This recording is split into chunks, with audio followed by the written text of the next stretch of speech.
Hello students, I'm Dr. Shyaonti Talwar, and in this session we are going to discuss the essay Style by Walter Pater. So before we go to the essay, let's look at some highlights, what Pater is trying to focus on in this essay. So, the first thing he wants to do is he undermines or negates the stark linguistic distinctions between the genres of prose and poetry that critics have forever sought to point out and be observed. So, he feels that when critics say that this should be the hallmark of good prose or this should be the hallmark of good poetry should have ABCD features and good prose should have XYZ features.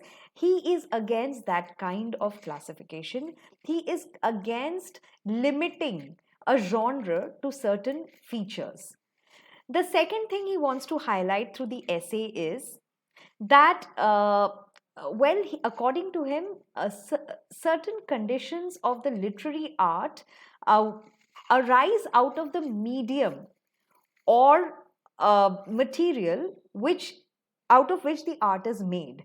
So he talks about the condition that leads to the development or the creation or the production of that art. So in case of literary art, it is language. So he wants us to look at language as a defining feature or as a very important critical feature of a literary art, the same way that, say, colors would be the defining feature of a painting, or a block of stone would be the defining feature for the sculpture which is going to be chiseled out of it. So, what is the material? The material is the stone, out of which the artist is going to create a sculpture.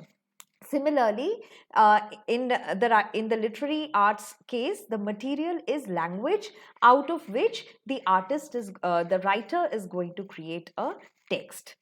The third thing he wants to highlight through his essay is the dependence of a work of art on a more intimate quality of good style.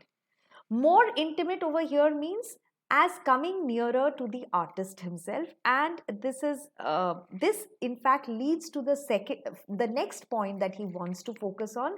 He highlights the importance of soul along with mind in the act of writing. So he says, he believes that the act of writing is not just a result of a mental stimulation or an intellectual kind of exercise. The soul needs to be invested, the soul needs to be involved and engaged in the act of writing.